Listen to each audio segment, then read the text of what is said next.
Welcome back to another episode, this being episode 4 on Kaito Media. We have covered a lot of information in our latest video. We talked a lot about the famous killers, as well on how Fear Street, the story, really plays out throughout all 3 parts.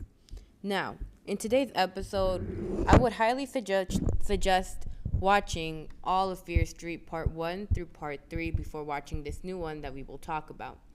Alright, well, this new series, or what we could call a sequel, as it's years later into the timeline of Fear Street. It's called Fear Street Prom Queen. Now, this one's kind of confusing, which is why I suggest watching it very last, as it could give you an idea on what to expect while watching it. Now, Prom Queen is a film where it's about an it girl. An it girl is competing to be prom queen at Shady Side High. As a student starts disappearing mysteriously and a gusty outsider discovers she's in for one hell of a prom night. Now, what's an it girl, you may ask? In current generational terms, an it girl is a fashionable, captivating young woman who possesses a unique charisma and a magnetic personality, setting trends and influencing popular culture. Now, the director of this movie is Pat Palmer, and it's written by Matt Palmer and Danielle McCleary, and the creator, of course, of Fear Street, R.L. Stine.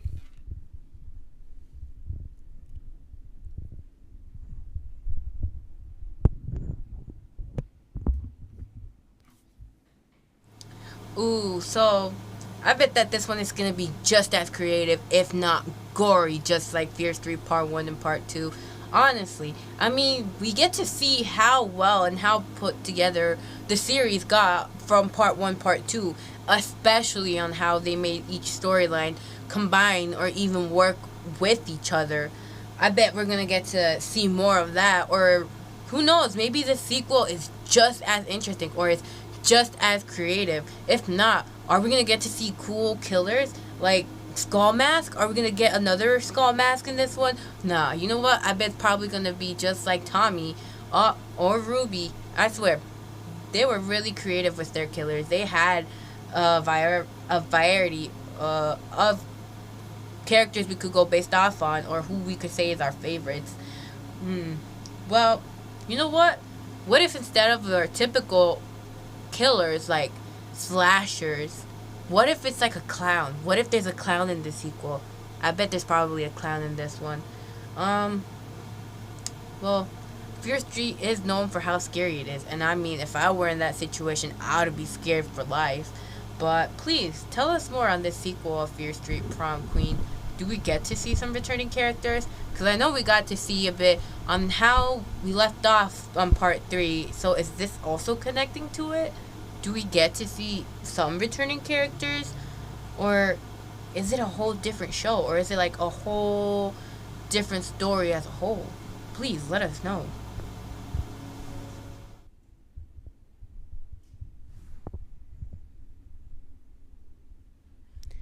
Now, we kind of set a high expectation after watching Fear Street Part 1 through Part 3. I won't lie, I would personally take this as a sequel more than like an end part of Part 3, which we see a lot of contrasting clips as we are introduced up to this timeline at the school, as there are many rumors lingering around, but this time they're assuming, as from the previous years, the previous generations never got their prom.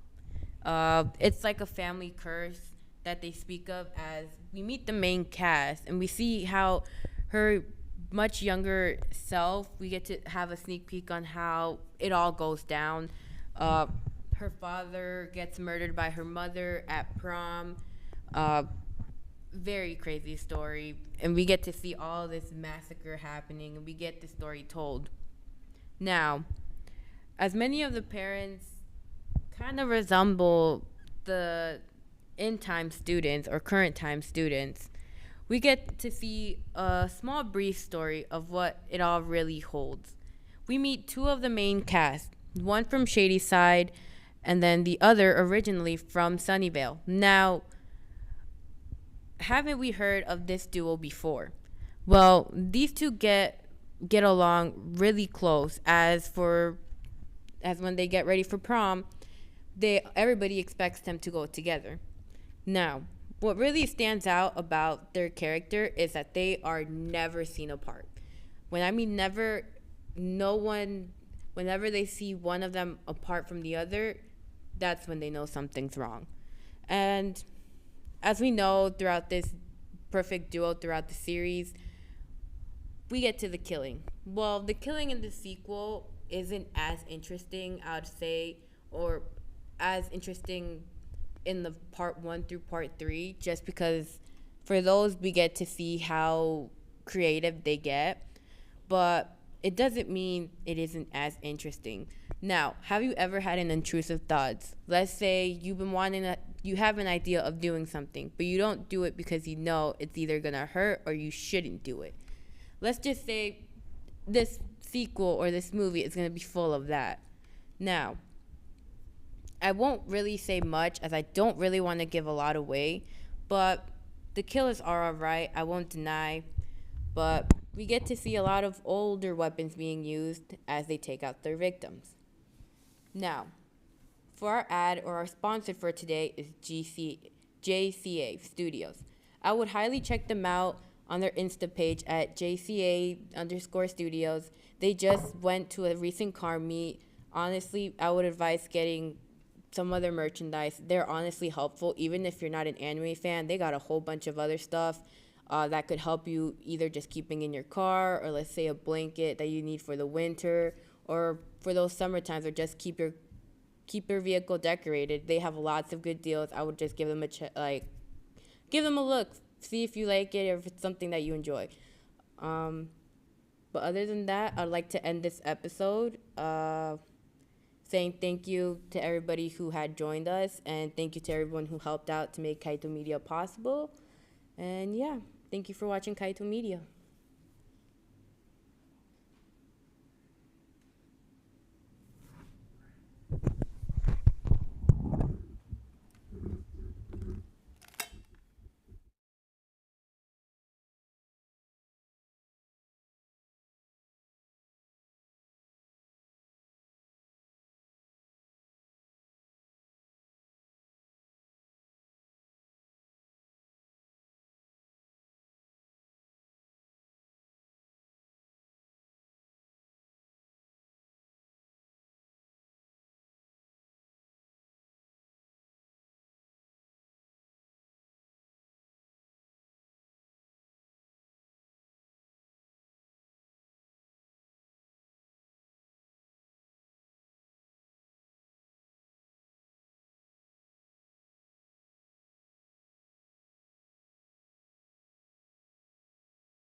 Yep.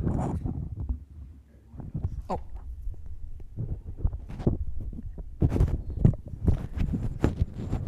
Am I coming through okay? Okay.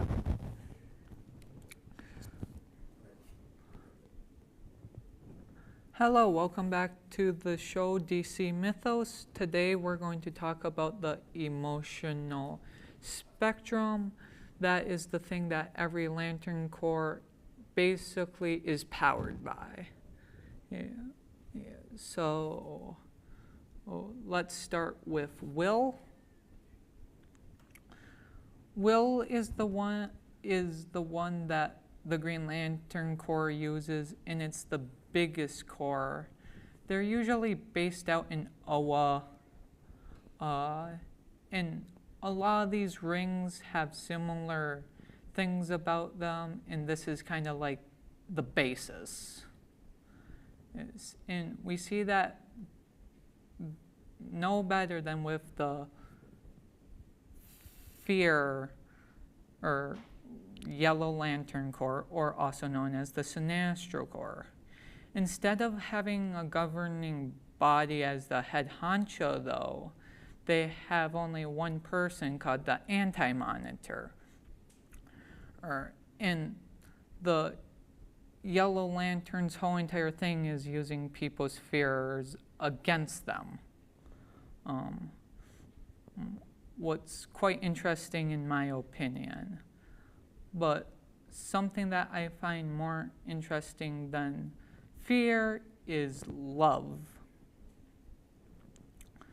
The Love Lantern Corps, or known as the Star Sapphires, only had one member for the longest time. And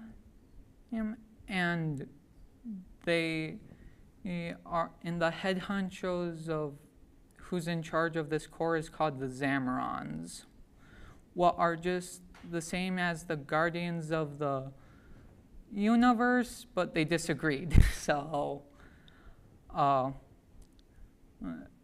but what's love without some hope?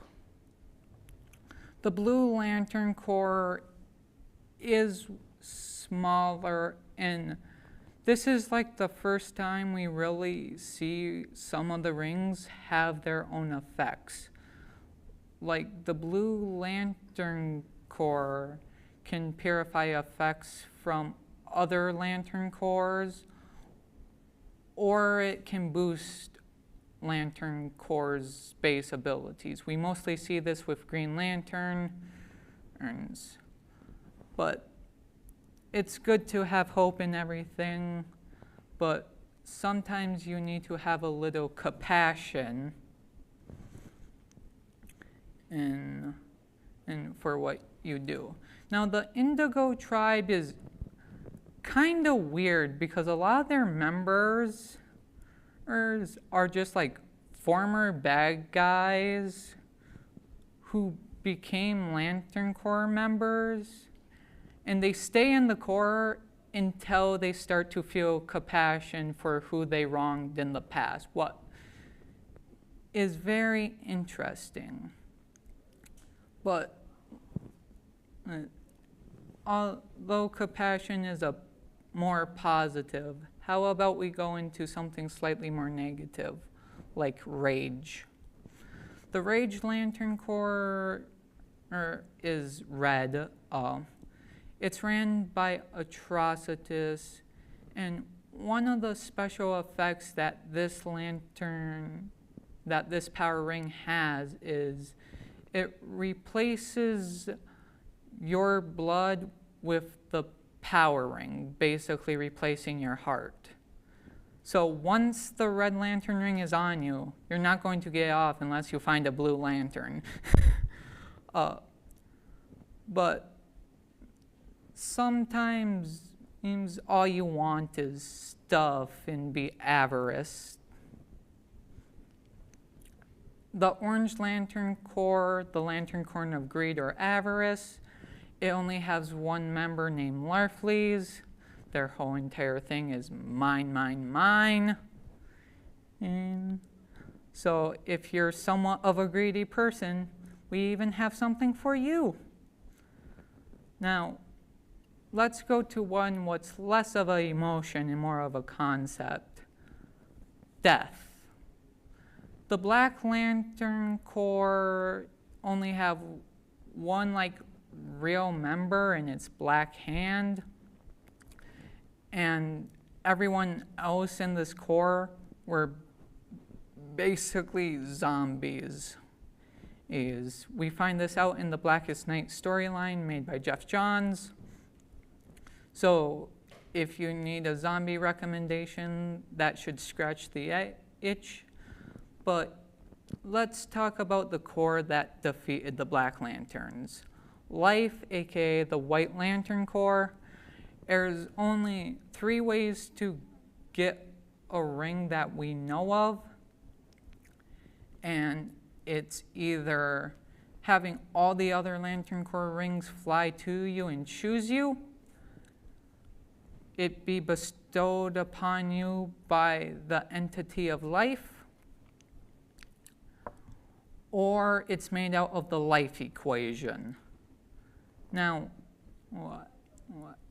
this is how the Black Lanterns lost, because the white rings basically purify the black rings. This leads us to our most recent Lantern Corps, Ultraviolet. Ultraviolet lanterns are something special because they're not about just one emotion. They're about the emotions you hide deep within inside of yourself. And hence why it's called the Ultraviolet Lantern Corps. We don't know if this has an entity at all. Members from other Lantern Corps became members of this one just because they were hiding certain feelings that they didn't know how to deal with. Now, let's play the video package. So instead of doing the Lantern Corps' oaths, I want to dive more into the emotional spectrum entities. So,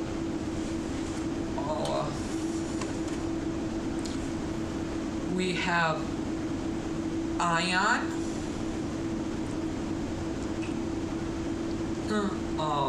It's the entity of willpower. It has this fish-like design. You can argue that they chose this type of design because fish are known to be resilient. So therefore they're resilient. In order to be resilient, a lot of the time you need to have a lot of willpower. The next entity that we have is Parallax. It looks like this bug creature. It's the entity of fear. Obviously, it looks like a bug due to phobias and that. And because it's from the fear side of the spectrum, it usually is dealing with Sinestro and all that. And when you have the Star Sapphire, there's entity, what's called the Predator, playing into the idea of how love can be predatorial and how love can be toxic, basically. And you can get this through the namesake alone.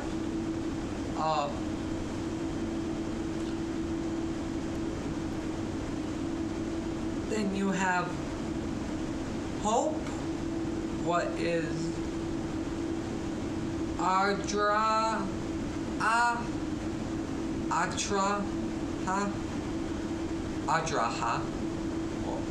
It looks like a bird.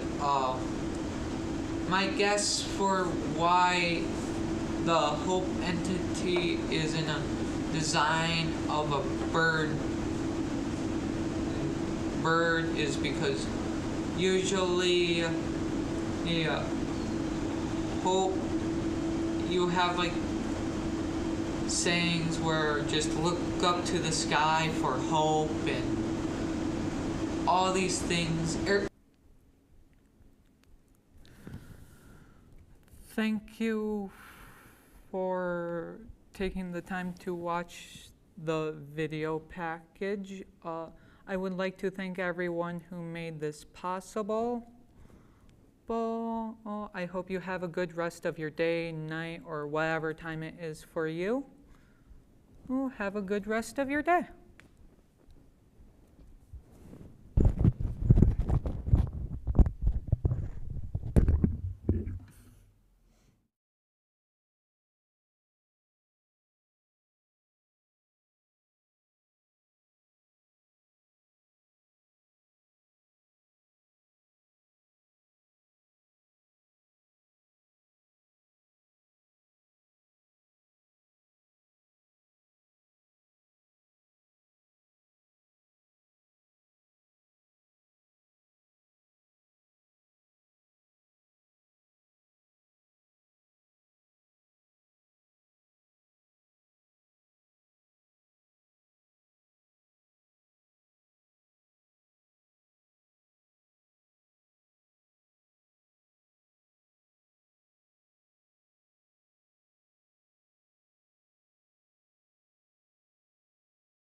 Hey, it's Ross from Rock and Roll History, coming at you with the final episode about everything rock and roll. Today we are going to do a recap of the bands we discussed and give a small rundown about their history, starting off with Queen.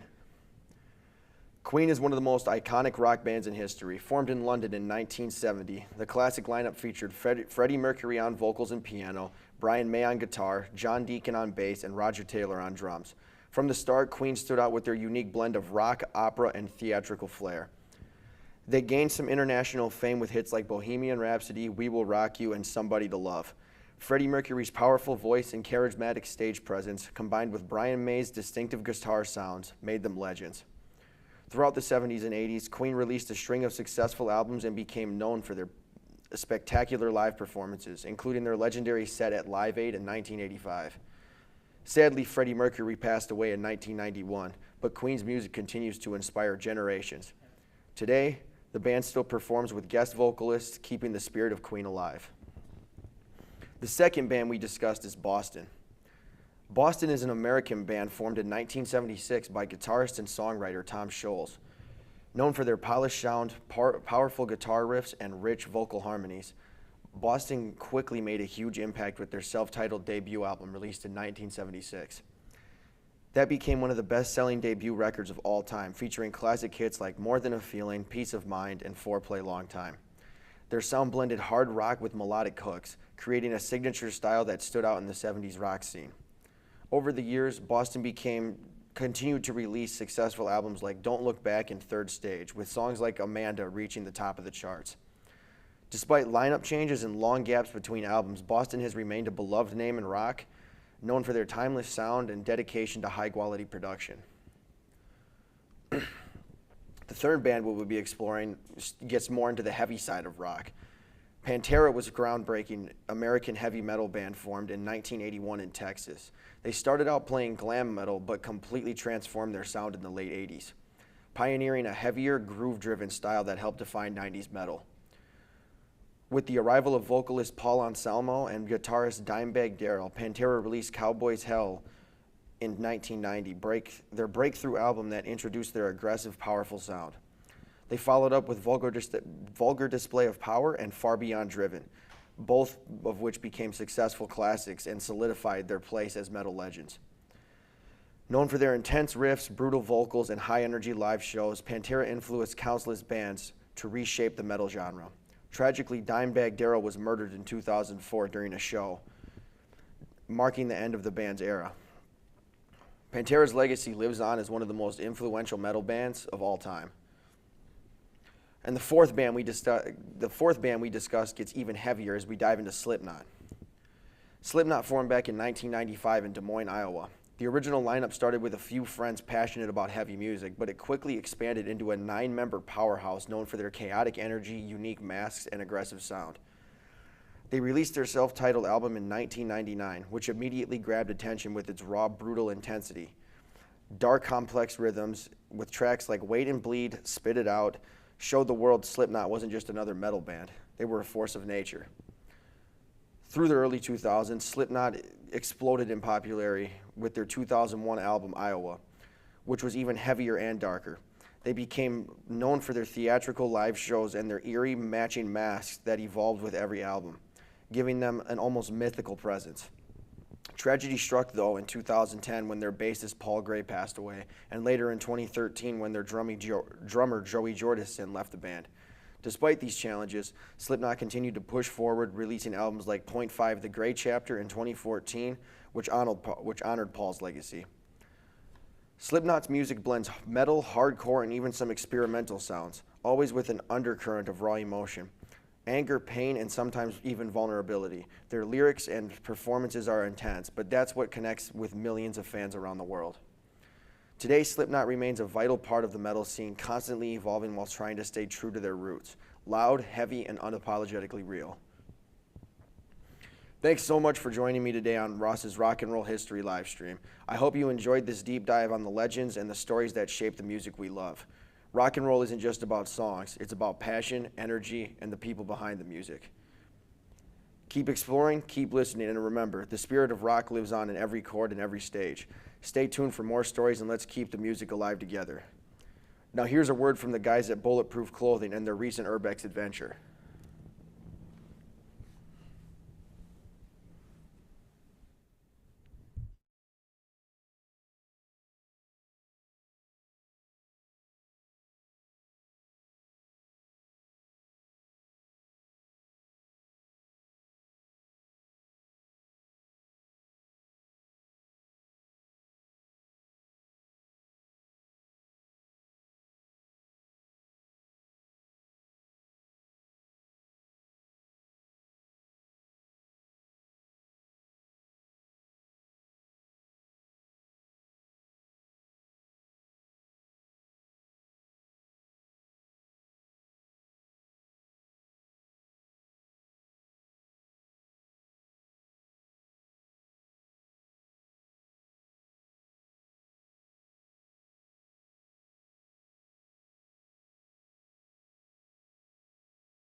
So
Do we need to rehearse it all or just go through the graphics? It should be good. Just graphics. All right, mic is live. All right, switch over to camera one.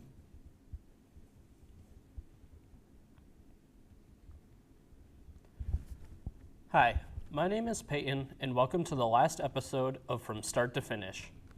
In the previous episodes, you've learned all about the basics of speedrunning and saw videos that demonstrated the type of learning, processes, and gameplay that encompass speedrunning as a whole. In today's episode, I want to talk about the type of resources and paths you could take a look at if I manage to pique your interest in speedrunning. If you're ever interested in learning how to speedrun a game, the first place I'd recommend starting is speedrun.com. On this website, you can look at leaderboards for games, as well as watch speedruns of the game right there on the website. I would personally recommend looking at the leaderboard for some of the games you'd be interested in, and simply taking a look at some of the runs to see if it looks like something you'd find fun. Make sure to start with runs that are decently far down on the leaderboard instead of looking at very top runs, because most of the time the strategies used by top runners are different and more difficult than that of a slower run. You can always work your way up to the harder strategies, but starting with the easier ones to really get comfortable with the game is always a good idea. There's also typically YouTube videos online showing how to do different tricks, as well as Discord servers where you can ask questions about the runs. Basically, any speedrunning community is glad to welcome new runners and teach them what they know.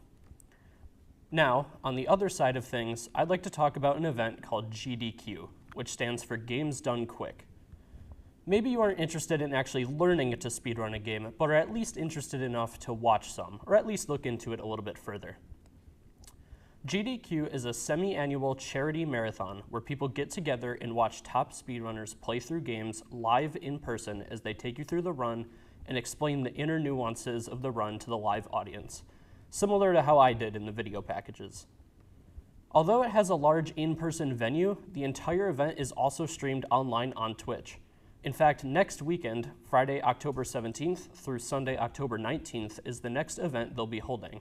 So it would be a great chance to check out the event, watch the runs live with an audience and commentators, as well as support the charities that the event donates money to. In addition to regular speedruns, they also host blindfolded runs, as well as races where several top speedrunners race against each other to see who can complete it the fastest. Overall, it's a really fun event, and if you're free at all that weekend, I'd really recommend checking it out.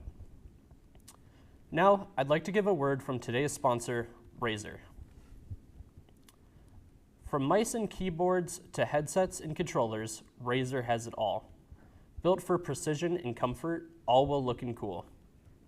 Their gear makes a real difference to upgrade your setup. Whether you're playing competitively or casually, Razer has different options to suit your budget and needs.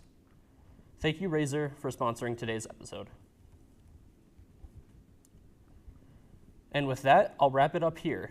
I hope over the course of the series, I managed to convey what makes speedrunning so interesting, and maybe even spark enough interest to go learn more about it, watch some runs from time to time, or even try out speedrunning for yourself.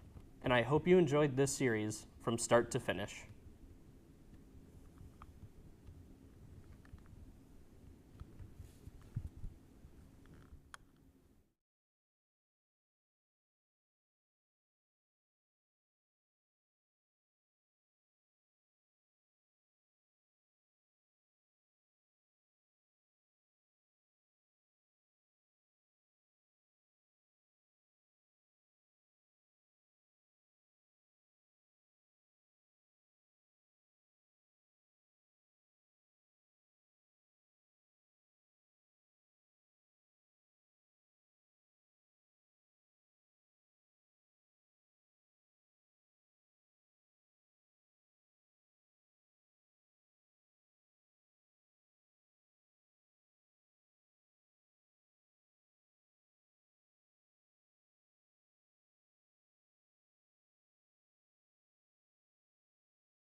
Personal information about myself. My name is Innocent Bigango. I live in Menasha, Wisconsin.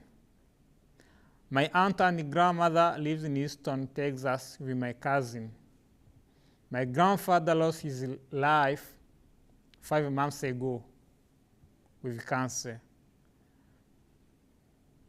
I am 38 years old now, working at Amcor as a lamination assistant operator, and a passionate photography in the weekend and watch movies. And if I don't get to college for my hobby for making a video and stream live, I will not get my happiness. When I was in love with how to make live streaming and I wasn't able to do so. Reason why I took the decision of being with my instructor, Mr. Patrick, and I hope my instructor will strengthen me to reach out to my goal.